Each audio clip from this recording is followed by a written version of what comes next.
Pessoal, boa tarde, tudo bem com vocês? A gente vai começar enquanto ainda estão entrando pessoas, porque é muita coisa para a gente estudar, tá? Eu conversei com Letícia e aí nós vamos fazer da seguinte maneira.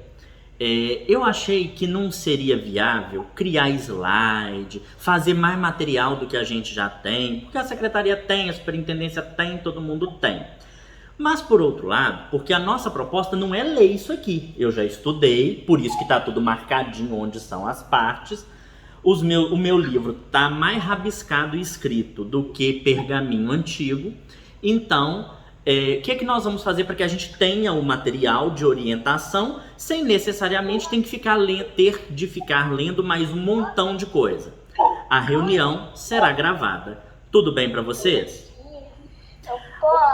Tem um outro detalhe também, que é o seguinte: a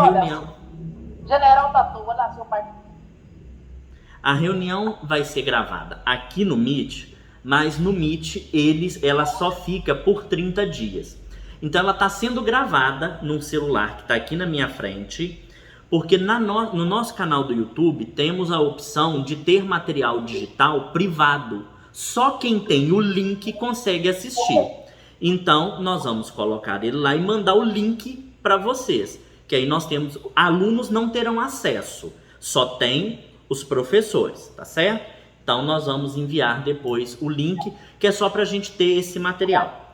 Aproveitando, já dar a notícia para vocês, Suzana me ligou hoje e a nossa próxima reunião, o ICE queria fazer ela no dia 26 de outubro. Aí eu falei que não, porque nós estaremos em recesso, como previsto no calendário, feito no início do ano, uma coisa que ninguém podia dizer que não sabia. E aí a única data que eles tinham fora essa é o dia 21 de setembro. Portanto, semana que vem a gente estará com o ICE novamente. Portanto, os professores que dão aula na nossa escola na próxima semana... na próxima semana já não teria mesmo, não é isso?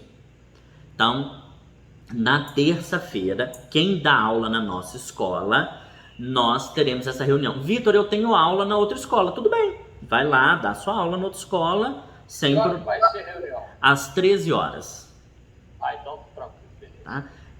Então assim, Vitor, mas eu vou precisar de sair tal horário. Não, tudo bem. Tenha a sua agenda, já que o ICE é que trouxe uma em cima da hora. A Suzana me ligou, deve ter em torno de 1 hora. Aí como eu já teria esse momento com vocês, não mandei mensagem, tá? Então, vamos começar, que tem muita coisa. A primeira coisa que a gente vai trabalhar, que já começa a trabalhar aí essas questões do termo, da nova terminologia, é que nós vamos parar de usar a palavra aluno e vamos passar a usar a palavra estudante. Uma vez que o ICE apresentou como definição que a palavra aluno significa sem brilho, significa algo que ainda terá uma luz. Porque aí nós vamos ter uma concepção nova, porque logo no início, quando a gente já pega, né, para mim que está no impresso aqui, é na página 13, logo quando a gente começa, a gente entende de forma muito clara que nós vamos ter uma mudança. O foco agora, o objetivo não é mais o conteúdo no seu sentido técnico, no seu sentido da sua inteireza, mas o foco principal agora passa a ser a vida do estudante, o interesse do estudante, o pensamento do estudante, aquilo que o estudante pensa, quer, quais são os seus objetivos. É a partir disto que nós vamos desenvolver as nossas atividades, os nossos conceitos e as nossas aulas. A gente vai ver isso mais à frente com muita clareza este momento, mas em linhas gerais o que diz o modelo da escolha, né, e vai ter isso claramente escrito. Alguns pontos eu vou mostrar para vocês onde é que está, que primeiro eu preciso saber o que o meu aluno quer.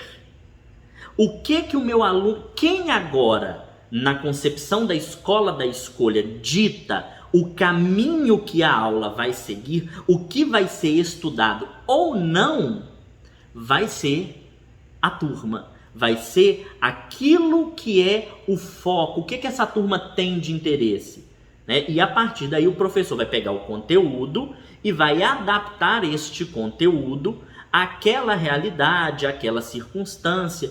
Então todo aquele processo de conhecer os sonhos, perguntar aos alunos, entender de onde ele vem, para onde ele vai, é este o ponto que vai nortear, que vai dizer para onde nós estamos indo. O Instituto de Corresponsabilidade pela Educação, ICE, ele surge em 2000 e aí ele surge com duas propostas de responsabilização. Uma dessas propostas de responsabilização a gente vai chamar de corresponsabilidade, que pensa de um lado de investimento. Tanto que todo esse processo ele inicia de onde? Da reforma deste ginásio pernambucano. E aí é importante a gente fazer algumas observações e registros. Tudo que a gente está trazendo, todo este material e todos os outros livros, eles foram criados com base em uma única instituição, que foi o ginásio pernambucano. A única experiência que se tem é a referência trabalhada com o ginásio pernambucano. O que eu estou falando que o ICE só trabalhou com o ginásio pernambucano? Não, eu estou dizendo do livro, porque o que a gente tem de material, que é o que mandaram a gente seguir, são esses livros. Todo este material ele começa a ser pensado no ano 2000. Toda essa proposta, escola da escolha, pensando na realidade dos jovens de Pernambuco. E um outro ponto que precisamos destacar, que já traz logo na página 15 dessa história, é dizendo que foi feito um estudo daquela realidade, daqueles alunos, daquela instituição, muito próxima. Por que é muito próxima? Porque o ICE surge de ex-alunos daquela instituição, tá certo? O ginásio pernambucano passou por causa disso de uma reforma completa. Hoje não tem aula dentro do ginásio pernambucano, foi construída uma nova sede e esse ginásio que a gente vai ter desenhado, tem até os contornos no livro, hoje ele não é uma sede de escola, com menino lá dentro. Uma outra coisa que a gente precisa só entender nesse processo, o governo do estado de Pernambuco, e aí essa semana até mandei um videozinho da escola do pernambucano lá no nosso grupo, mas eu dei uma estudada sobre o governo de Pernambuco. A rede estadual de ensino de Pernambuco, ela é uma só. Por exemplo, não existem uniformes de escola, é uniforme da rede estadual de ensino de Pernambuco. Então, hoje, Pernambuco tem uma linha, ele tem unidade. Seria a mesma coisa de falar que a rede estadual de ensino tem a unidade Francisco Vieira Martins, a unidade Antônio Gonçalves Lana, a unidade Senador, a unidade Carlos, mas tudo trabalha dentro da mesma linha e padrão. É exatamente o que a Secretaria de Estado de Educação quer fazer. Não existirá mais uma individualidade institucional, mas sim haverá uma rede estadual de ensino em que todos vão ter o mesmo texto, as mesmas coisas, a mesma conversa e a mesma compreensão. Por isso, o protótipo criado para isso tudo é o modelo para essa corresponsabilidade, é o do ginásio pernambucano.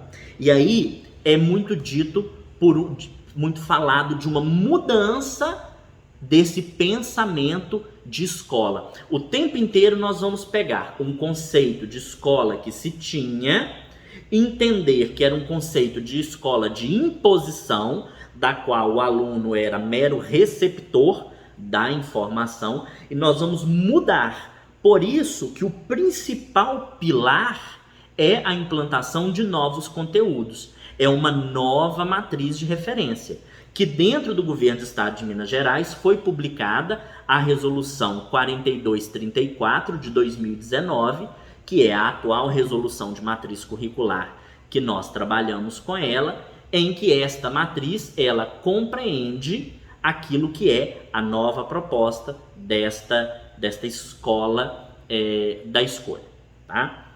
Depois nós vamos ter, além de novos conteúdos, nós vamos ter a vida. Quem é o meu estudante, o que esse menino pensa, o que ele quer, se ele tem sonhos. Por exemplo, naquele levantamento que nós fizemos, tinha aluno que simplesmente falou que ele não tinha sonho, né? Então, foram 7 alunos dos entrevistados que não tinham sonhos nenhum, né? Alguns a gente precisa entender o que de fato seria ou não este sonho, mas é o tempo inteiro repassado que é uma nova escola com um novo profissional. E cada um de nós torna-se neste momento um novo profissional, uma vez que as coisas que estão sendo instituídas a partir deste momento é uma nova concepção que vem implantada pela Secretaria de Estado de Educação. Então, novos conteúdos, um conteúdo voltado para a vida. Então, sai o conceito de português, matemática, história, geografia, daquele conteúdo que estava lá. Então, por exemplo, se eu tenho uma turma voltada para um tipo de sonho, talvez algum conteúdo daquele que eu trabalho não seja fundamental para aquele aluno. Então, eu vou pegar, né, dentro lá do CBC, dentro do currículo, o que é importante para essa turma, não para o Enem, não para a faculdade, não para a vida, mas para aquilo que aquela turma aponta que é o projeto de vida que ela tem. Agora, não é o que eu, Vitor, professor de história, acho que é importante. Eu considero que é essencial que os alunos tenham conhecimento de tal período. Se aquilo não fizer parte do projeto de vida daquela turma, não é um conteúdo essencial para aquela turma. E aí... Oi, Cési. Eu estava com o microfone aberto, desculpa que vi o tempo todo eu não tinha percebido. Me veio uma preocupação. A enturmação, então, ela deverá ser feita em função de desejos comuns? Ou não tem nada a ver? Vai continuar a miscelânea numa mesma turma? Continua a miscelânea, continua a regra que é por idade, e aí a turma cria um perfil heterogêneo. Ao longo do livro, fala muito desse fim da homogeneidade, né? O ensino não vai ser mais homogêneo. Então, em biologia, o que atende a cada um dos projetos de vida? Ou você pode, na mesma turma, criar blocos de projetos convergentes, trabalhando todos estes blocos, né? Então, agora, uma definição é: a turma que começa no primeiro ano é a turma que encerra no terceiro ano. A turma, agora ela segue. Zé, pode falar. Não, quer dizer, então, se tiver um menino, vou dar um exemplo claro hoje. Eu tive uma aula no terceiro 3, o Felipe também, só tinha a Shirley dentro de sala de aula. Quer dizer, é uma menina que está interessada em fazer Enem. Então, você vai ter que dar uma aula para ela e uma aula para os outros. Como? É a proposta. Então, É só uma curiosidade. Não, sim. Porque se você for fazer o perfil da turma, ela vai ficar prejudicada no perfil da turma. Mas isso, exatamente, ela acaba sendo, vamos supor que só ela queira fazer faculdade. Vai ficar sobreposto o projeto de vida do restante dos alunos. É exatamente isso aí, é esse pensamento, tá? Aí a gente vai ter então essa metodologia. É muito falado a partir de agora de usar essas múltiplas metodologias. Um aluno aprende vendo, outro aluno aprende ouvindo, um aluno aprende fazendo. Entender e fazer um levantamento que aí vai ter de ser implantado, e a nossa escola já vai fazer isso para 2022 dentro da ficha de matrícula, que é uma anamnese, é uma entrevista com o aluno, já que a gente vai ter um período de dezembro até fevereiro. E por natureza a gente sabe que são os meninos da Padre Alípio, que serão a maior parte dos alunos da Dr. Francisco Vieira Martins, é chamar mesmo e fazer uma anamnese com perguntas, já entregar no primeiro dia de reunião com os professores, entregar, o projeto de vida é esse, o sonho é esse, o que eles querem é isso, a forma que eles sentem que aprende melhor é essa. Então a ficha de matrícula ela vai deixar de ser apenas CPF e identidade, e ela vai passar a ser um registro do próprio aluno, contando como que ele se sente melhor e já tentando buscar alguns nortes, porque aí até a enturmação vai ficar facilitada. Frederico? Então, é nesse sentido do formato de educação que você está explicando que deve ser gerida a disciplina de projeto de vida, porque eu imagino que é dela que vai sair as informações para que os outros professores trabalhem com essas informações, porque esse trabalho de recolher essas informações subjetivas dos meninos, ela não vai ser feita por todos, mas sim por nós, professores de projeto de vida. É isso? Exatamente. O professor de projeto de vida é quem vai aí nortear e trazer o subsídio, trazer o insumo a ponto de direcionar. A turma X trabalha de um jeito, a turma X trabalha do outro, né? O que significa que nós vamos ter, a partir daí, turmas de mesma série, mas com um perfil anos-luz. Então, se uma turma vai estar trabalhando genética, mas que não tem nada a ver com a outra turma de terceiro ano, cada turma, mesmo a gente tendo duas turmas da mesma série, cada turma vai estar trabalhando em um conteúdo diferenciado. É exatamente isso. Seguindo...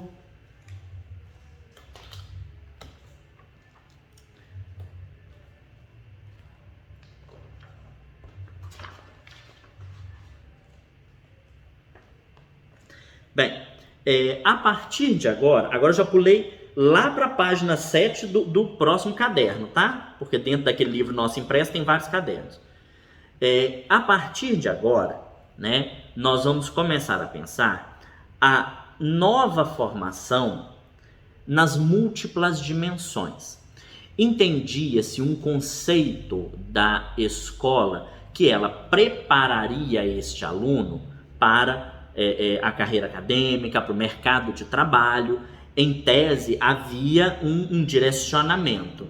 A partir de agora, esse direcionamento ele é variável, ele é múltiplo, ele é entendendo esses diversos perfis, né? E a partir disso, no modelo da escola da escolha, nós vamos pensar em alguns questionamentos. Embora esse texto, essa página esteja ligada à infância, mas ela vai se replicar lá na frente na página de juventude. Então eu estou mudando o termo criança para juventude porque ele vai estar lá também, é só adiantando. Então nós vamos começar a ter que perguntar e saber e ter uma consciência de o que é ser juventude em oratórios e as experiências que esses jovens têm disponíveis no município. Como que esse jovem de oratórios ele se enxerga?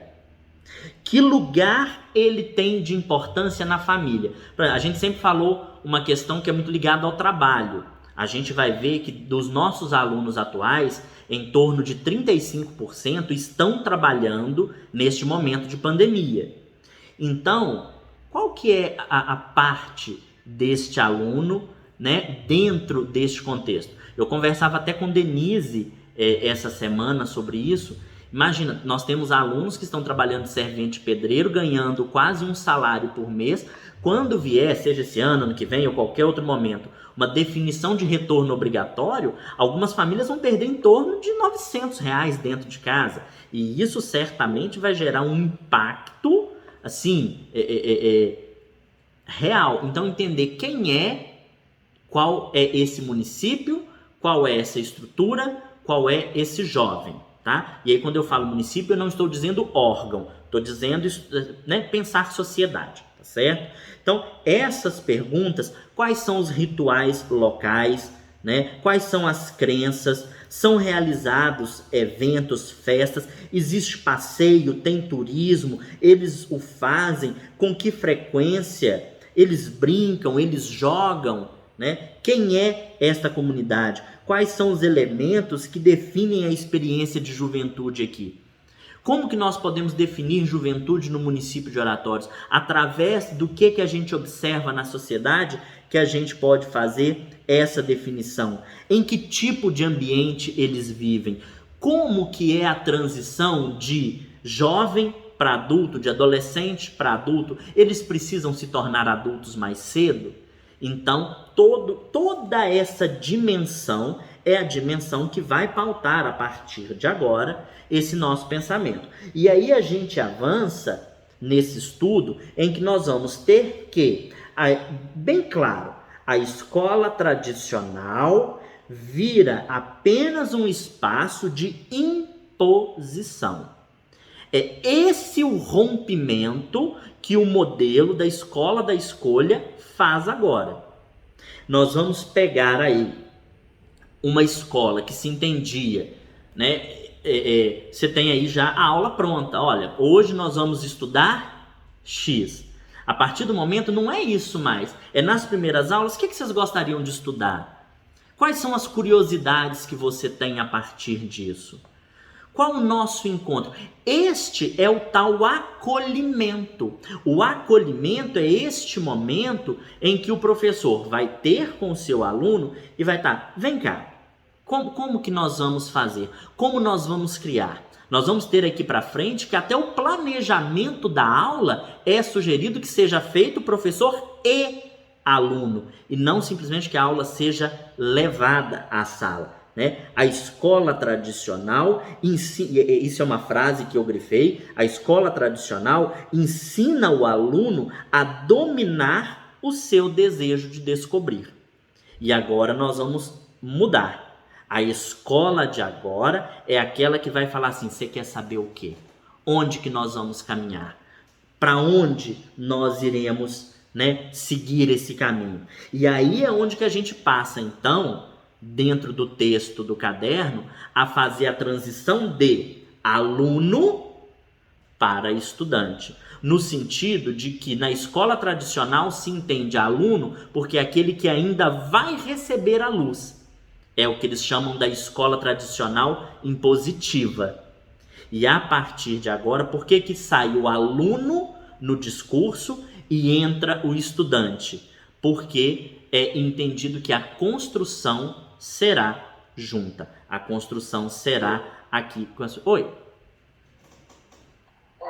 Ô Vitor, o que eu entendo por estudante é aquele agente que estuda.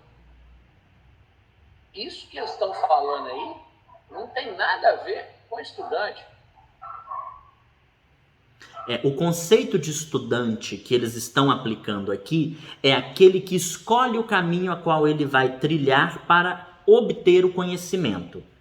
É muito próximo, inclusive tem algumas citações de Ausubel, daquele modelo pedagógico, esqueci, gente, construtivismo, né? É bem este modelo, é bem próximo desse modelo pedagógico trazido por Ausubel. Então, o aluno, ele vai construir aquilo que ele quer conhecer, ele vai determinar o que ele sente importante de saber ou não. O que para ele é relevante? Dentro daquilo que ele vive, qual conhecimento é aquele que é importante para ele?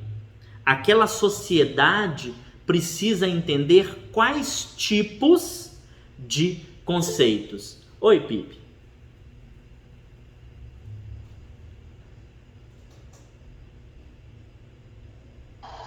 É porque eu estou mexendo no celular aqui, deu problema aqui. Aí vem a pergunta. Eu fico muito preocupado com isso, então. Não por causa do trabalho em si, porque isso é fácil de fazer. Fácil, sim. a gente consegue fazer, né? Com o tempo a gente se adapta e faz. Mas a minha preocupação que eu vejo é que grande parte das nossas turmas, eles não são muito interessados. É perceptível nas aulas online. E se na hora, por exemplo, a gente vai lá no projeto de vida, conversa com eles e tudo, e eles não demonstram interesse em nada? O interesse deles é muito parco, assim. O que a gente vai fazer nesse sentido? Trabalhar o capítulo da juventude, que é a afetividade. Fala assim, meu filho, você não tá tendo, né, esse compromisso, você tá tendo essa dificuldade. Vamos sentar aqui e entender. Eu te aceito. O que você quer colocar para fora? Eu vou te ouvir sem te julgar. E a partir disso, abraçados e unidos, nós vamos construir o nosso trabalho. É exatamente o que está escrito no próximo capítulo. Mas eu penso o seguinte, a gente praticamente já faz isso com eles, né? Porque a gente substitui muito a família deles de modo geral, né? Às vezes a gente é até confidente de segredos que eles não teriam coragem de falar para a família ou tampouco perguntar para a família algumas coisas, né? Mas assim, eu penso que o governo, não vou falar só do governo de Minas Gerais, estou falando do governo brasileiro com esse novo ensino médio, está colocando os professores numa situação muito difícil. Porque fica perceptível que é nós que vamos ter que querer para os alunos, não eles que vão ter que querer. O governo está tirando a gente de um papel de professor para coaching. É a nova especialidade que a gente vai assumir para que isso funcione. Mas esse é bem complicado. Eu fico apreensivo nesse novo posicionamento que nós vamos ter. E esse já é o posicionamento até da educação integral. O objetivo da educação integral é um objetivo muito próximo à creche. E aí eu não estou usando o termo de creche de forma chula, não. Estou só falando que é o espaço onde o menino estará ao longo do dia para que ele não esteja sozinho dentro de casa. E aí aproveita-se para dentro disso, tirar esse menino de uma marginalidade e construir um projeto de vida para ele, que aí eu vou pegar Maria Juan 2013, Maria Nascimento, que era inspetora da superintendência, que ela falava assim, se o que vai deixar o menino ser feliz é ter a vida dele sossegada, daquele jeito, essa vida dele, tá tudo certo, né, na concepção. Aí eu volto a falar, porque naquela reunião que me exaltei, né? A questão da perversidade que o Estado está fazendo novamente com os alunos da escola pública, sabe? Porque, assim, grande parte de nós professores tentamos fazer com que eles entendam que o ensino superior é algo importante na vida deles. Não só o ensino superior, continuar estudando, fazer um curso técnico, ter um aprimoramento pessoal e profissional, sabe? Com essa parte, fica parecendo que o Estado fez assim, vou lavar minhas mãos, o ensino público continue da mesma forma, vamos continuar a Casa Grande e a Senzala, né? Vamos formar uma massa de trabalhadores, porque, sinceramente, eu não vejo escola particular, institutos federais fazendo essa mesma coisa no processo de ensino deles. Eu fico muito triste com isso, com essa relação. Mas eu vou te trazer uma notícia boa também, tá? Aí, Dolian, assim que eu terminar, eu vou deixar você falar. Mas eu vou te trazer uma notícia boa. O pós-médio, lá do 3º ano, é a disciplina que volta para esse eixo, porque o governo vai ser cobrado do Enem. O governo vai ter que responder ao SAEB. Então, no pós-médio, o que se entende? A proposta basicamente vai ser o seguinte. Nós temos alunos que talvez não saibam o que querem. O que você quer? Eu não sei. Olha, eu quero isso. Então, vamos seguir por esse caminho. O primeiro ano trabalha muito, e é por isso que o primeiro ano tem uma cápsula de sonho na primeira aula, que é aberta na última e que não volta no segundo ano. O primeiro ano é para trabalhar uma questão bem social, o foco da integradora né? E aí todas as disciplinas de integradora no primeiro ano é de trabalhar o aluno, o jovem, o sentimento, o que ele quer, bota para fora, tá bom, menino, vem cá, vamos lá, vamos fazer. O segundo ano é a transição do que eu quero para um perfil de como nós vamos trabalhar. Então, o projeto de vida do segundo ano, ele, ó, você falou que o seu sonho era esse. O que você precisa fazer para conquistá-lo? Aonde nós vamos chegar? Então, ele já não tem mais aquela cápsula do sonho. O terceiro ano é, olha, o mundo que está aqui, que é real hoje, é esse. O que você tem de possibilidade é essa. A matéria pós-médio, eu aproveitei que a gente tinha combinado esses dias, eu entrei em contato com Silvia, lá do Exedrático, né, porque é onde já tem o terceiro ano, conversei e tal, bati um papo, e li o PET do pós-médio. Então, o pós-médio, tecnicamente, ele faz esse ajuste de rota, porque ele é dividido em um ensino médio integral, na concepção do livrinho, ele é entendido como ensino médio integral, que ele vai dar a mesma oportunidade para todo mundo. E para isso, ele precisa balizar primeiro. Ele precisa trazer o aluno que tem seu sonho, entender onde ele quer chegar no segundo ano, que ele entenda como ele precisa, o que ele precisa na vida dele para ele atingir isso. Por exemplo, eu vou até pegar com Gleice ali os sonhos que nós temos aqui na escola. Eu pedi ela para digitar para a gente. Os sonhos que a gente tem aqui na escola, nós temos alunos que querem ser caminhoneiro. Nós temos alunos que querem ser empreendedor. Nós temos 6 alunos que querem ser policial militar. O mesmo número de alunos exato que quer ser médico. Nós temos 6 alunos que querem ser policial, nós temos 6 alunos que querem ser médico, nós temos um aluno que quer fazer administração, nós temos 4 alunos que querem fazer psicologia, nós temos 3 alunos que querem fazer direito, nós temos um aluno que quer fazer educação física. Já é ali um caminho. Então isso seria a descoberta do primeiro ano. O segundo ano é falar assim, filho, para isso que você falou que você quer, você precisa de disciplina, você precisa estudar, você precisa querer. O terceiro ano vai, então, é isso que essa maioria da turma quer, é faculdade que vocês querem. Nós temos 40 alunos que falaram que querem fazer curso superior. Então, mesmo o menino que falou que quer ser caminhoneiro, ele precisa ter disciplina. Ele precisa ter conhecimento de trânsito, ele precisa ter uma expertise. Todo esse processo, né? Então, o pós-médio é exatamente fazer esse ajuste que você está falando. Entendo, não porque o governo acha que é importante o menino fazer faculdade, não. Mas é porque ele vai ser cobrado.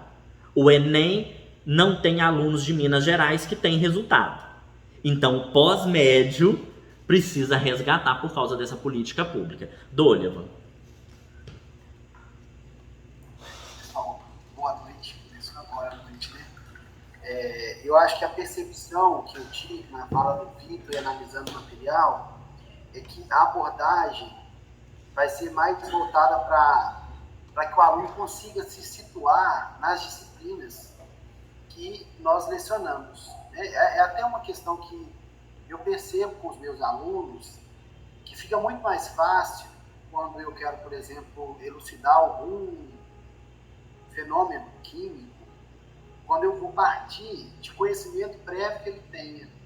Eu acho que escutar esse aluno e construir junto, né, até mesmo como o Vitor citou aí, Ausbel, dentro daquela aprendizagem significativa, seja baseado no conhecimento prévio que o aluno tenha.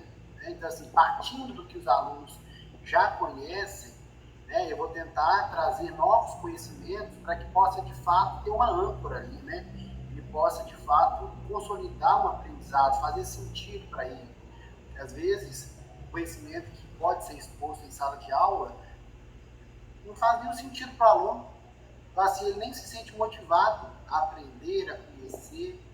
Então, talvez dentro desse olhar, a gente consiga conduzir da melhor maneira, né, a sala de aula com o aluno. Porque se a gente for pensar que nós vamos construir o nosso cronograma de aula baseado no que os alunos querem, né, jeito, ao meu ponto de vista, né?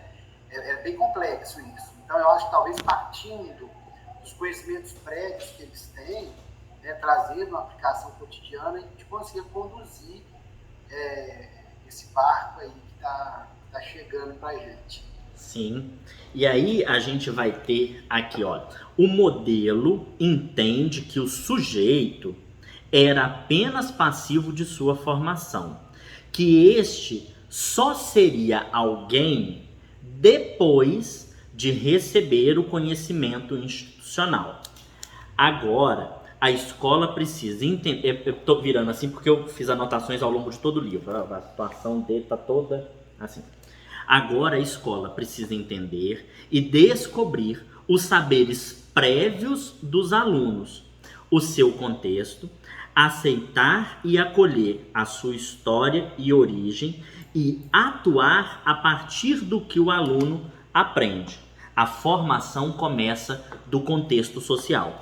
E aí, retirando bem literalmente do texto, né, agora eu vou ler o que o ICE escreveu, torna-se necessário que as práticas escolares, por meio das suas metodologias de trabalho, criem condição para a escuta das falas dos alunos em detrimento de sua regência por parte do professor.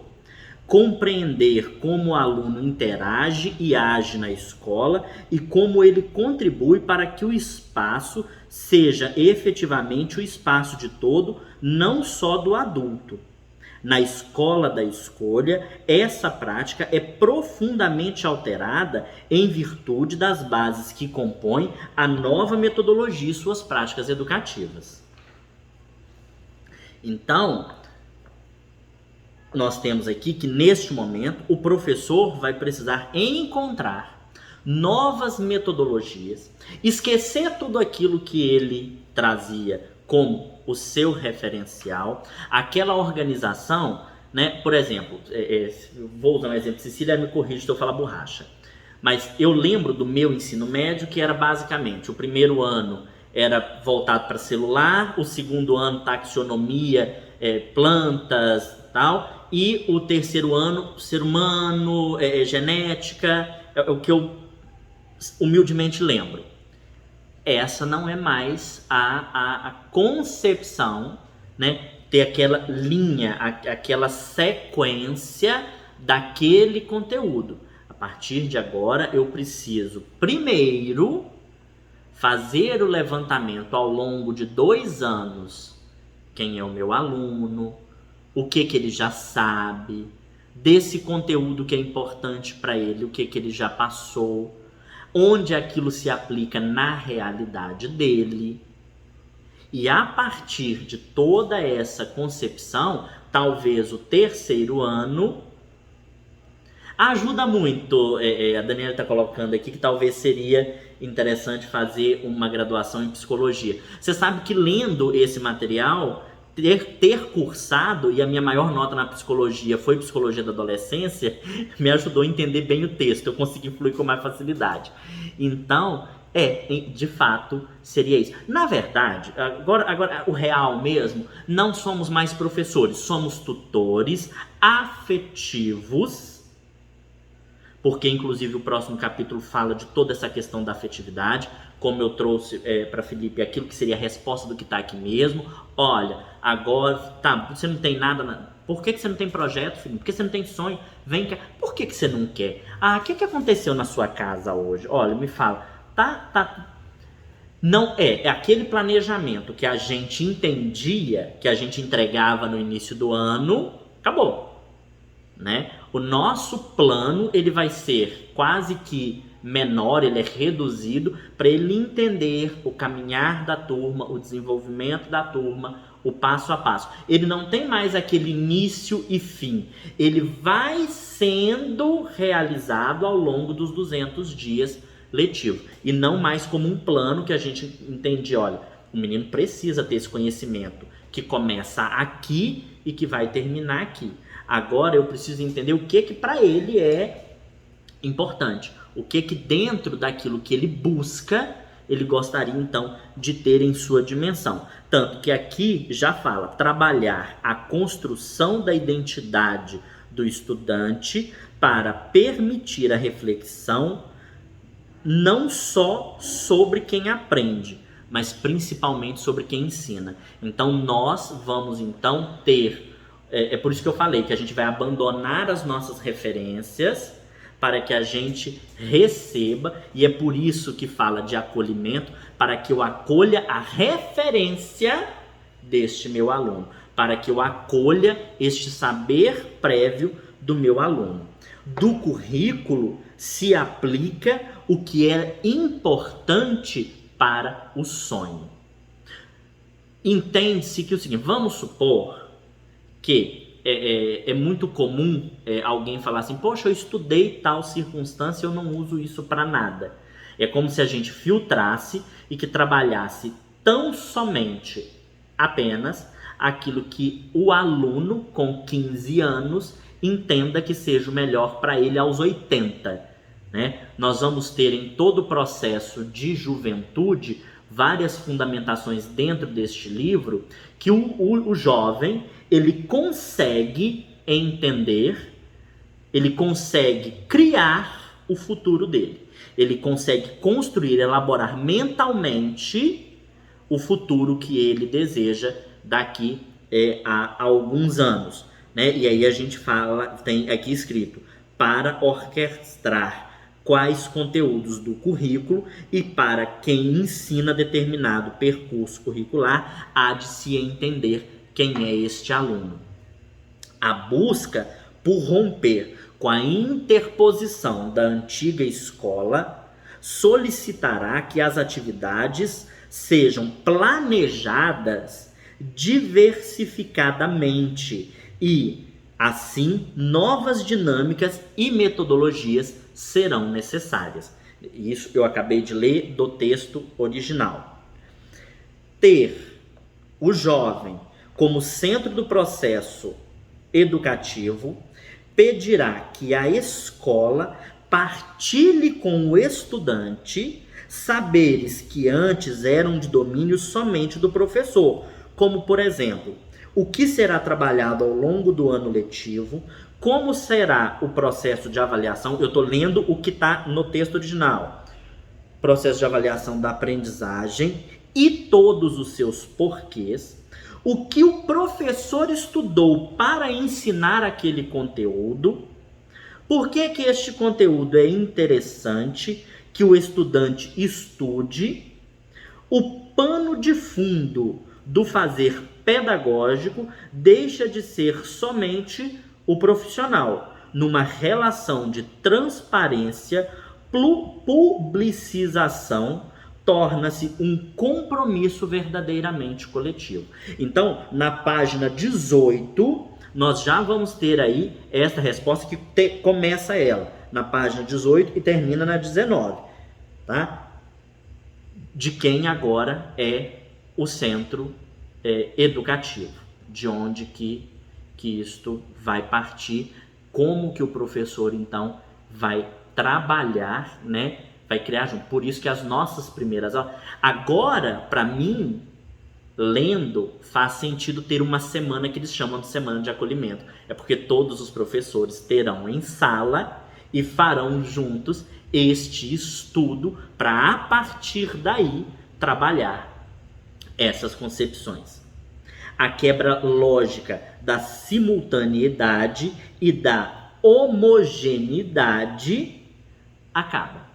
Agora, a sala de aula ela é heterogênea em suas amplas dimensões. Oi, Pi. Ô, Vitor, sabe que isso aí eu fico muito preocupado. Sabe que fica parecendo que a educação em si vai deixar de existir. Sim. Não haverá mais importância uma biologia, uma química, uma geografia, uma matemática, um português, uma língua estrangeira. Isso vai deixar de existir. A escola simplesmente vai ser um local para receber os alunos para eles fazerem o que eles querem. Ô Felipe, isso que você fala fica provado, por exemplo, na nova matriz, né? Vocês lembram quando eu falei com vocês que a gente não poderia receber todas as turmas de MTI? Denise e eu fizemos um estudo da matriz. Então, por exemplo, projeto de vida, eletivas, estudos orientados, pós-médios, são as disciplinas fundamentais e principais desse modelo da escola da escolha. Para isso, essas matérias ficariam na grade com o mesmo número de aulas e seria reduzido. Matemática teria 2 aulas no terceiro ano. Matemática teria apenas 2 aulas no terceiro ano. Português 3, biologia 1, não teria história no terceiro. Então, a matriz, e foi por isso que a gente não pediu todas as turmas profissionalizantes, porque haveria uma redução gigantesca no RB, já que basicamente nós temos um professor de cada matéria na escola. Então, é realmente essa diferença. E, eu vou te deixar falar, Zé, para as escolas que não serão MTI no ensino médio do ano que vem, está entrando projeto de vida, estudos orientados, eletivas, retirando o número de aulas do currículo comum. Pode falar, Zé? Eu não entendi uma coisa. Você está falando pós-médium vai completar isso. O que vai ser esse pós-médium? Quando que ele vai ser dado? No terceiro ano. Escola?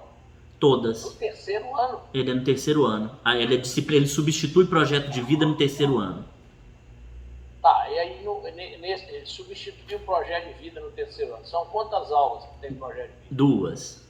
2. Quer dizer, com 2 aulas, você vai ter que tentar recuperar o que deixou de ser feito em 2 anos. Você vai explicar para ele a importância dele se dedicar nos estudos, que ele vai conseguir ser um aluno de êxito, de sucesso, a partir do momento que ele se motiva e se empenha nos estudos, que agora que ele já sabe o que ele quer, é muito mais fácil para ele trilhar esse caminho. Isso no terceiro ano? Aí como é que ele vai fazer com aquela matéria que não foi dada porque os colegas dele não queriam, para ele competir com o Enem, com pessoas que estão se preparando desde o 6º ano nas outras escolas? O professor vai tentar recuperar esse tempo no terceiro ano. Não, mas nós já ensinamos ele a ser estudante, aí não depender da gente, ele que vai ter que se virar. São as concepções. Só uma curiosidade. Não, sim, mas é porque a resposta de fato seria essa mesmo. No terceiro ano se recupera, se traz todo aquele arcabouço que pode ter se perdido naquele instante. Agora uma outra pergunta. O que nós estamos fazendo curso de nivelamento? Para quê? Eu não sei, eu nunca assisti o curso de nivelamento.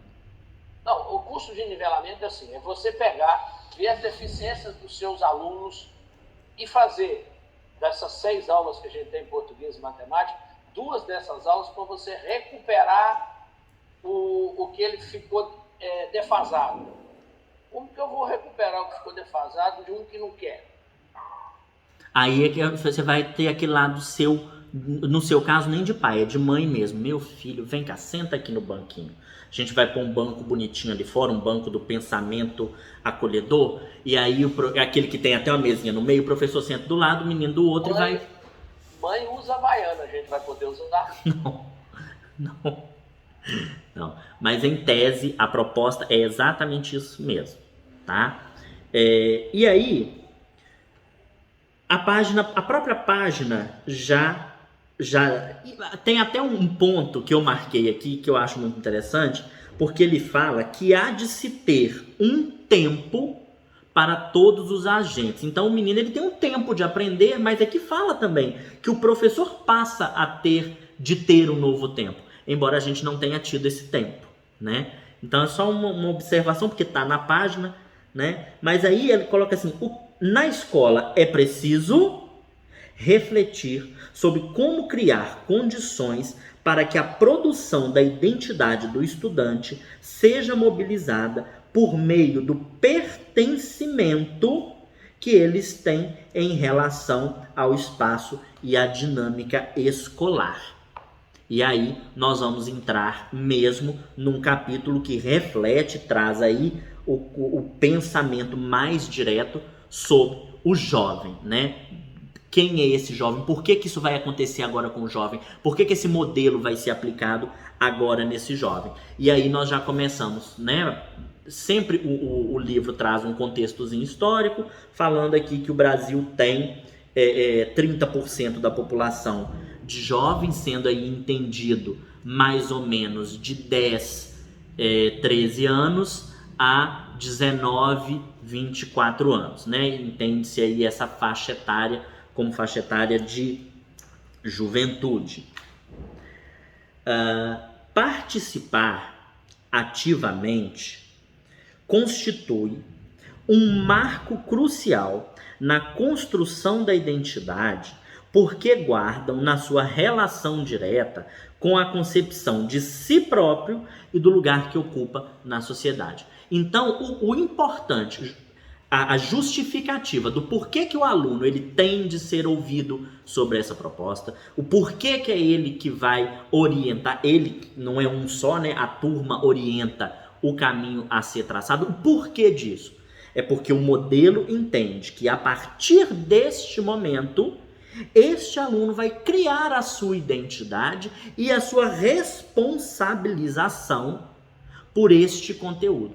A partir do momento que ele se interessa, ele torna-se um sujeito ativo e atraído por aquilo que ele então passará a estudar, né? E aí nós vamos buscar literalmente nos conceitos mais fundos da juventude, de hashtag real em toda a sua concepção, dinamicidade, compreensão, né? Eu lendo, estudando um pouquinho, né? Então a gente vai voltar lá para o funk que o menino ouve hoje. O que aquilo quer dizer pra gente? O que daquilo eu aproveito na minha aula, né? Onde eu posso trabalhar? O pensamento, os jogos que os nossos alunos hoje gostam. Qual é? Pipi, eu tô vendo sua mão levantada, você quer falar?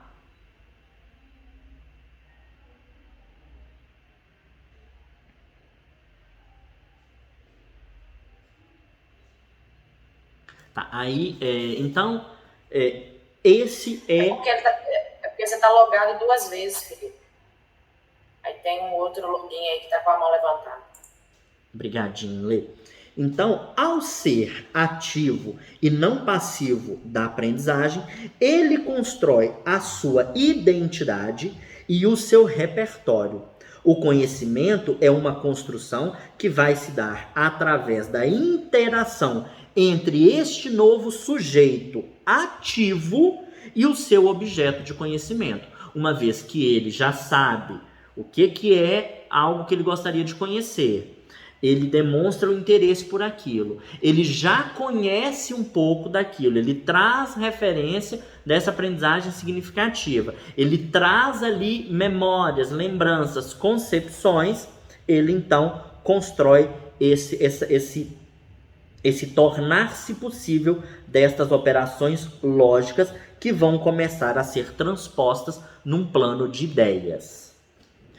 O jovem, ao passar a operar a lógica, este consegue pensar e dimensionar o seu futuro. O projeto, o modelo diz que quando eu recebo esse jovem, lá no primeiro ano, ele me apresenta aquilo que ele já sabe, aquilo que ele entende, o que ele gostaria de caminhar, como ele gostaria de caminhar, como ele gostaria que fosse este trajeto. A partir do momento que ele tem essa concepção, por definição, ele vai se tornar um aluno que quer. A partir do momento que ele fala qual caminho seguir, ele vai se tornar este aluno que então vai conseguir trilhar o seu projeto, vai construir, vai significar, ressignificar, e ele vai construir aí a sua aprendizagem, uma vez que aquilo é algo que é da essência dele. A capacidade do jovem de dimensionar o futuro, de construir seu mundo de possibilidade e de criar o seu projeto de vida. E aí na página 26 a gente tem que essa ampliação, que se dá de forma adaptativa, permite ao adolescente assumir papéis no mundo de possibilidades futuras, pessoalmente relevante para a sua escolha profissional e para a sua escolha do seu modelo de vida.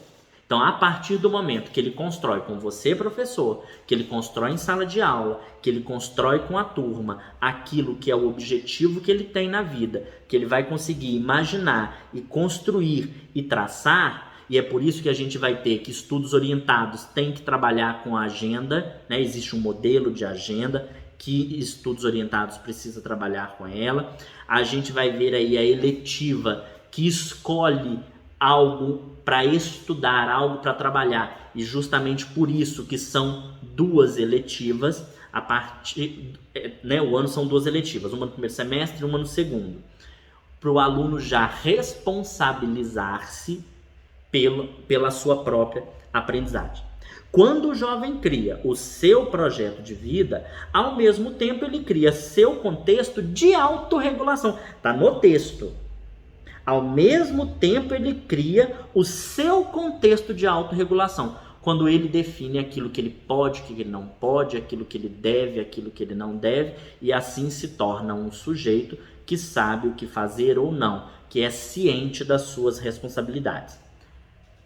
Agora a parte que eu falei do escrito. O acolhimento e o afeto para com este adolescente faz com que ele tenha compreensão de valores, crenças e do seu projeto de vida. A partir do momento que o aluno tem um sonho e ele tem o direito de ter esse sonho, o sonho do Vitor não é mais importante, mas sim o sonho do meu aluno, porque o sonho do Vitor é que talvez todos façam faculdade. Mas o sonho daquela turma é de ninguém fazer, é de todo mundo ser um empresário, né? A gente tem 12 alunos que disseram que o sonho dele é ser rico. Ponto. Né? Pode. Né? Aí eu ajudo bastante isso. Então, aí a partir desse momento que ele vai ser um mestre cervejeiro, o que ele precisa saber? O que ele precisa estudar? Quais são... Química, física, operações unitárias, transferência de calor, conservação pelo frio, Exatamente. fermentação. É pouca coisa. Exatamente. Então, e aí nós entramos num exemplo que é perfeito. A partir do momento que ele fala o que ele quer ser, o que ele quer para a vida dele, o que ele precisa para isso dar certo. O exemplo é perfeito. É exatamente isso. A partir do momento que ele fala, ele me expõe o que ele quer, né? Eu brinco muito que às vezes eu tive a oportunidade de dar aula na faculdade. É muito comum que as pessoas larguem o curso porque falam assim: eu quero ser um engenheiro porque eu gosto de construção. Aí ele chega lá, dá de cara com química, dá de cara com uma série de conhecimentos matemáticos que ele não trouxe de base e ele acaba abandonando. Agora, se eu sei que eu tenho uma turma que é voltada para essa área, eu já trabalho com ele exatamente isso. Diferente, por exemplo, de uma turma que eu tenha que a turma queira ser escritor de livros literários, de ficção científica, né? É exatamente isso. Esse é um exemplo excepcional. Então, o que ele precisaria para ser um excelente mestre cervejeiro? Então, com o acolhimento... Ô Vitor, só interrompendo um bocadinho. Quer dizer, antes o menino ia pensar em alguma coisa para ser na vida, com 17, 18, 19 anos, quando está entrando na universidade. Agora quer que eles façam isso com 13, 14. Uhum. Exatamente. Que essa escolha se dê, que essa construção se dê cada vez mais cedo e não após perpassar as 3 séries. Com o acolhimento, esse processo é importantíssimo na formação do adolescente para que desenvolva a capacidade de tomar as suas próprias decisões, de controlar e dirigir de maneira efetiva, eficiente, responsável, envolvendo a ação e interação social cooperativa com base no desejo de fazer o que é correto, justo e responsável para si e para os outros, né? Entende-se que essa concepção, a partir do momento que ele escolhe, que ele tem que ele se apresenta, né? Nós vamos trabalhar a partir desse momento que ele se apresenta, olha, é por este caminho que nós gostaríamos de seguir, é isso que é o que nós vemos hoje como um caminho de futuro pra gente. Peraí que eu vou ler aqui.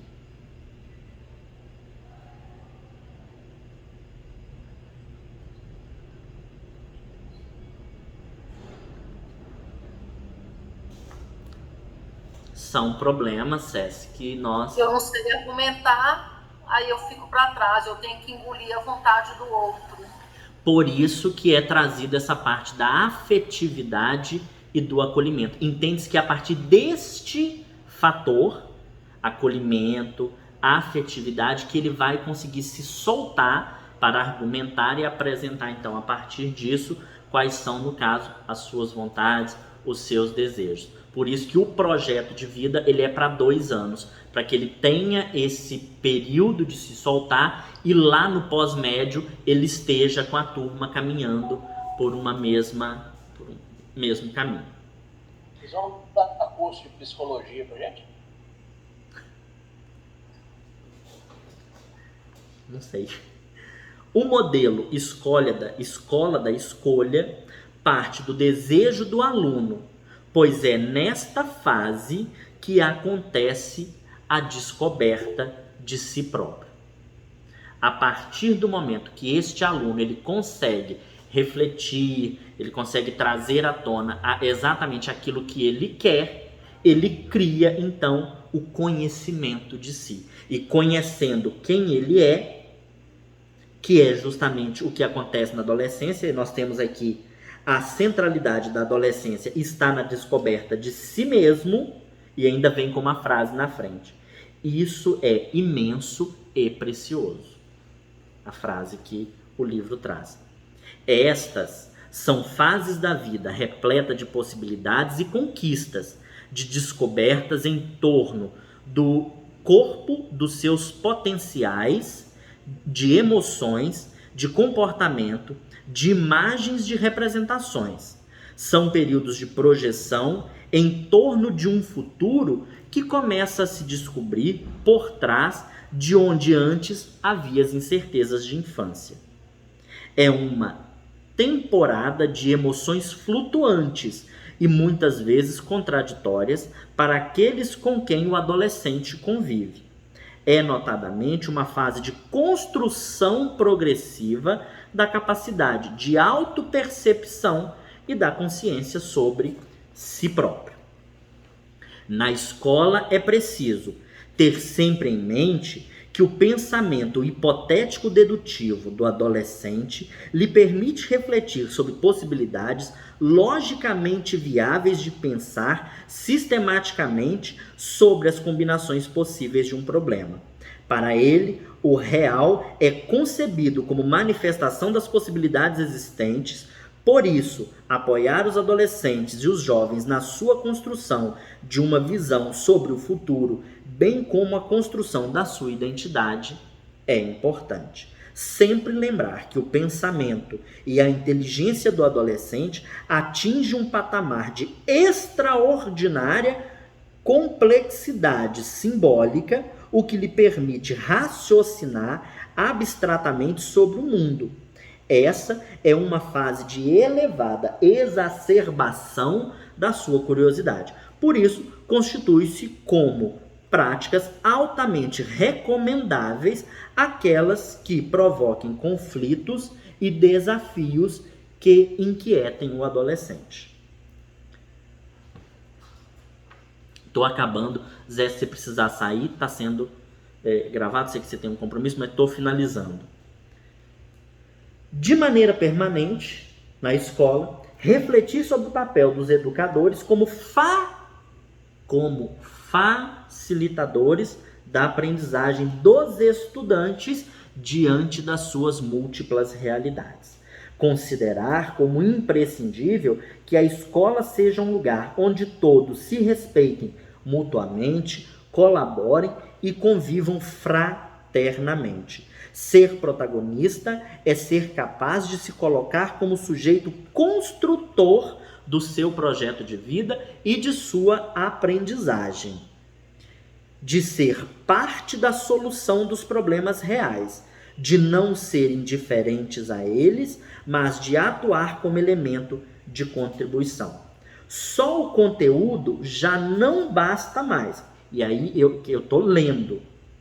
O domínio dos conteúdos conceituais não é suficiente para garantir a sua formação integral. O aluno precisa ser compreendido em sua totalidade. E aí nós temos até um gráficozinho na página 38, que aí nós vamos ler ele o seguinte: a formação acadêmica de excelência não é a do conteúdo, mas é a formação para a vida. Aí eu vou voltar aqui. A formação acadêmica de excelência é a formação para a vida, que é a formação para as competências do século XXI.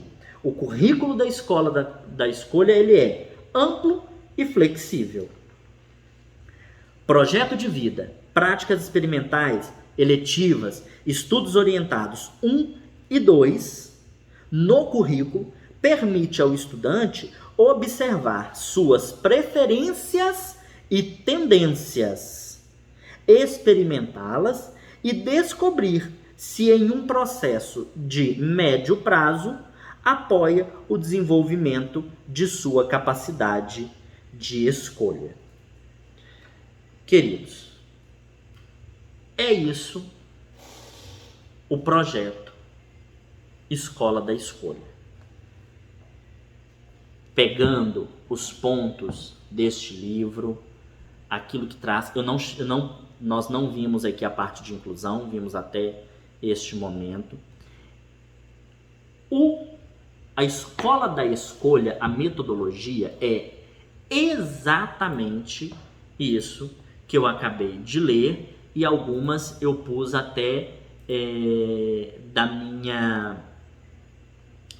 do meu próprio jeito de pensar, tá? Mas seria isso o que a gente teria de modelo mesmo da escola da escolha, do que é, do que não é, de como de como é de fato este processo. Quem quiser vir aqui na escola, isso tudo que eu falei está tudo aqui rabiscado. Eu estou fazendo isso com todos os livros e estou deixando o meu à disposição. Essa é uma reflexão, é um debate que nós vamos ainda ter por longos anos. Todo esse projeto, eu particularmente acho até muito incrível, embora ele necessariamente precisa ocorrer, na minha humilde opinião, de maneira presencial. Acredito que de forma remota, ele é muito difícil de ser aplicado, uma vez que a própria comunicação, que é essencial dentro desse projeto, já fica aí por automático prejudicada. Quem definiu isso é a Secretaria de Estado de Educação, e aí são 3 os pontos só para destacar. 1, trabalhamos para um órgão central, que é quem determina as políticas que a gente acaba seguindo. Cabe todos os questionamentos, todas as não concordâncias, embora no decorrer das respostas a gente vá tendo de cumprir. E a partir do momento em que nós vamos tendo as concepções do que é, de fato, o projeto escola, o modelo escola da escolha, por isso que o modelo chama escola da escolha, porque o aluno faz a sua escolha o tempo inteiro. Mas a partir do momento que nós tomamos este conhecimento, nós não temos mais como retornar a ele, né? É este o modelo. Cabe a gente falar que é prejudicial ao aluno, que a gente não concorda, que é preocupante, mas dentro da nossa atribuição, e aí de forma até muito destacada, dos profissionais, das integradoras, em especial das integradoras, esta é a regra na integradora. Na integradora, em especial, é isso. Porque no currículo comum, o professor ele só vai flexibilizar aí o conteúdo que já é trabalhado para atender a essa ou aquela turma, essa ou aquela prioridade. É como se o professor trabalhasse prioridade dentro do conteúdo da sua disciplina. A integradora é exatamente isso o que tem de se trabalhar e o que ao final será questionado e cobrado de todas essas maneiras. Eu vou encerrar aqui, temos colegas que têm compromisso. Eu coloquei um linkzinho aí só para eu entender o que vocês acharam, como que vocês avaliam. Se tiver perguntas não respondidas, podem deixar. Eu as encaminho, inclusive, oficialmente para a superintendência, para termos respostas também oficiais. Todo este processo, tá? E aí, para entender se vocês preferem que seja assim, não lendo um slide, não trazendo um negócio pronto, porque eu preferi trazer o livro onde eu de fato estudei, o livro está todo rabiscado, e aí eu trouxe nessa proposta porque achei que falar exatamente o que tem nele seria um pouquinho mais tranquilo do que ficar lendo ou trechos inteiros ou os slides, e criaria mais um material para a gente. Portanto, o nosso material vai ficar disponível 30 dias. Oi, Marilene. Ô, Vitor, no início você até falou, mas vai ser, em geral, é só o Estado que vai trabalhar assim, não? Estado, privado, Ô, Marilene, a base, e aí como base eu vou dizer os termos, as palavras, é geral. A condução do que a gente está conversando é estadual. Uma coisa é, por exemplo, uma escola particular ter a matéria projeto de vida como nome, porque determina-se num currículo, como nome. Como que vai trabalhar? Aí eu não posso dizer, eu não faço a mínima ideia e acredito que seja diferente. Ô Marilene, do meu ponto de vista, na escola particular o que vai acontecer é o seguinte: o máximo que pode acontecer é você dividir as turmas em humanas, exatas, da natureza, por gosto do aluno, mas diminuir matéria para substituir por esses trem, os alunos vão caçar onde tem matéria, porque eles estão querendo entrar na universidade. Os pais estão querendo isso. Então eles querem que o menino saiba as matérias. Projeto de vida eles criam em casa. Tá? A escola ajuda. Para isso, de vez em quando, tem psicólogas conversando com os meninos exatamente sobre isso. Pelo menos umas 5 ou 6 vezes no ano, uma psicóloga já foi conversar com os meninos lá na equipe a respeito disso. Tá certo? De teste vocacional, o que ele deseja, o que ele não deseja. Mas jamais esquecendo o básico, que são as matérias. Porque o Enem não vai cobrar projeto de vida, vai cobrar matemática, física, química, biologia, história, geografia, filosofia, educação física. Então, eu acredito que a escola particular jamais vai sair disso, a não ser que mude-se a maneira de entrar na universidade. Se não mudar, é ruim, hein? O pai não vai pagar a escola para menino ficar brincando em sala de aula. No caso, eu acho, Zé, que só se, por exemplo, se o MEC, por exemplo, aprovar, aí tem que seguir? Como é que é? Marilene, o MEC pode aprovar, eu posso montar um projeto para você, eu posso ter uma aula que chama-se projeto de vida, que não sei o quê, mas se você entrar lá dentro, o professor está dando aula. Que é o que vai acontecer. Papel aceita qualquer coisa, inclusive esse monte de, na minha opinião, tá? Asneira que está escrito nesse livro. Pois é, verdade. Joia, obrigada. Alguém não participou da nossa capacitação hoje? Vai ser necessário refazê-la na sexta? Letícia, você faz esse levantamento para mim, porque a gente está pondo 2 opções por semana, né? Eu vou conferir certinho pela lista de presença de quem está, e aí a gente vê quem ainda não está, se você vai precisar na sexta, enfim. Tá. E aí, lembrando... Então, quem fez hoje não precisa fazer na sexta? Não. Ah, tá certo. Lembrando... Oi, Fred. No e-mail com a agenda dessas reuniões estava escrito que a reunião seria gravada e por isso teria disponibilidade de outro dia. Mas você vai fazer outra reunião caso seja necessário? Sim. Até mesmo porque eu tenho as perguntas direto, então de qualquer forma eu vou fazer os 2 momentos.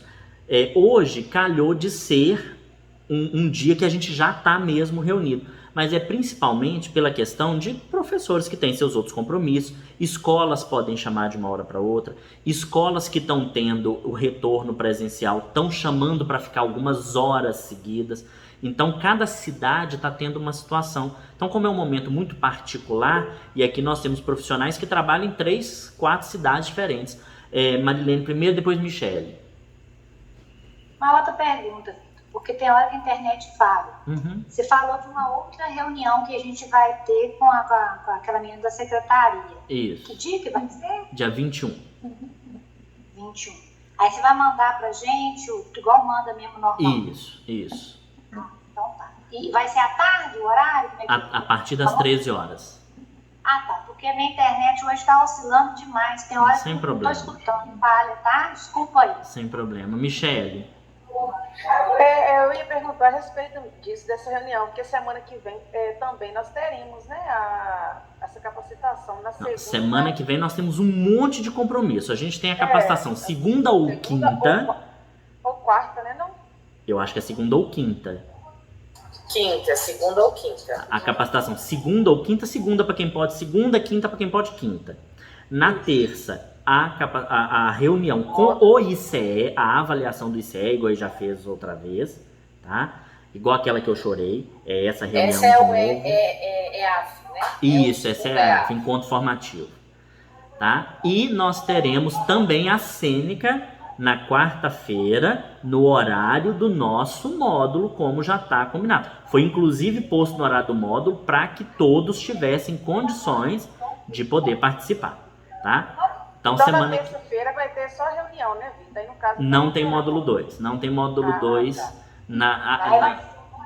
Vai ser com Cecília, não é isso? Na quarta-feira temos uma capacitação da cênica que Cecília trouxe a oportunidade, não é ela quem vai ministrar. Isso, na quarta-feira. Isso, na quarta. Na terça, não. É porque na terça não tem nenhuma reunião nesse horário. Tá certo. É porque senão a gente vai ter uma reunião de 1 às 5, outra de 5h30 às 6h30 é pedir para infartar. E quem tem seu compromisso, gente, tá tudo bem, tem seu compromisso, ok, tá tranquilo, tá certo? Se for na escola, vai dar aula ou vai para reunião? Como assim? Na terça-feira tem aula à tarde, né? Não, ninguém tem aula terça. Terça, tá? A gente não pode colocar não, porque a prioridade é a convocação nesse sentido do ICE. Se tivesse, por exemplo, voltado para o retorno presencial, os meninos seriam dispensados nesse dia para ter essa reunião. Aí, pessoal, quem puder, responde o link que eu pus aqui, tá? Oi, Pipe. Semana que vem, de acordo com o cronograma, não haverá aula em nenhum horário, né? Ah, verdade, semana que vem nenhum. Desculpa. Então a gente precisa se preocupar com aulas. Não tem aula semana que vem. Não tem aula semana que vem? Não, porque foi acordado que com a capacitação. Vocês me desculpam, mas é tanta coisa que estão falando na minha cabeça que eu estou mais perdido que segue tiroteio. Um fala uma coisa, outro fala outra coisa diferente, um marca uma reunião, outro chama por não sei o quê. Eu estou mais perdido que segue tiroteio. Então, por favor, me avise desses trem tudo. Eu não estou sabendo de nada.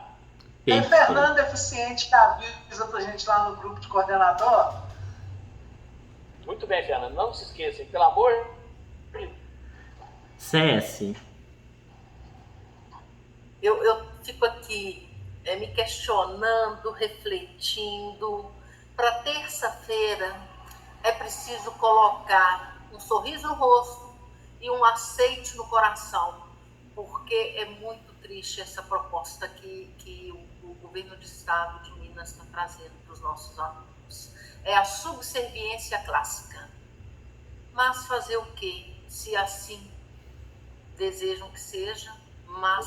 Por isso que eu abanei a orelha bastante hoje aqui, porque na terça-feira está certo.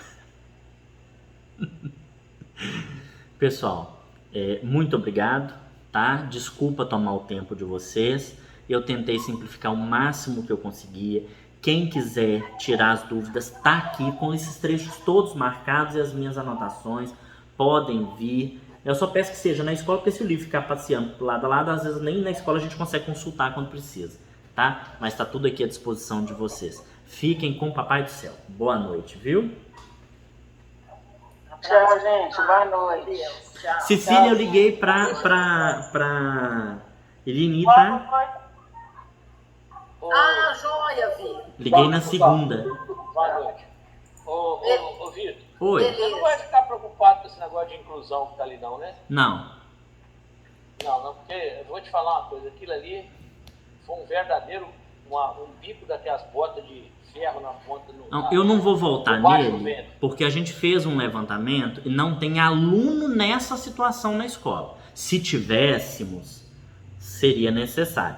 Eu vou chamar a parte Gersi para estudar aquilo, tá? Não vai ser o que eu vou trazer pra gente, porque não vai, de fato a gente não vai trabalhar com aquilo, tá certo? Na semana que vem é o livro 2, né? É o livro 2.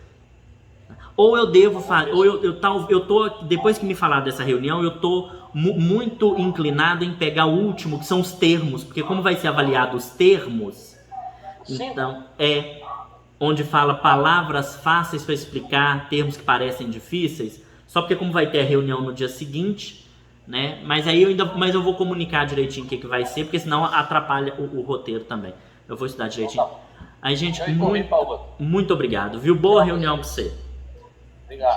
Tchau. Até amanhã. Deus. Tô indo dormir preocupada, viu, Vitor? Por que não dorme, não? Cecília, você tá na carinha, Cecília? Parece que Com tá querendo muitas chorar, coisas viu? estão tomando. Ceci, Preocupante. o que a gente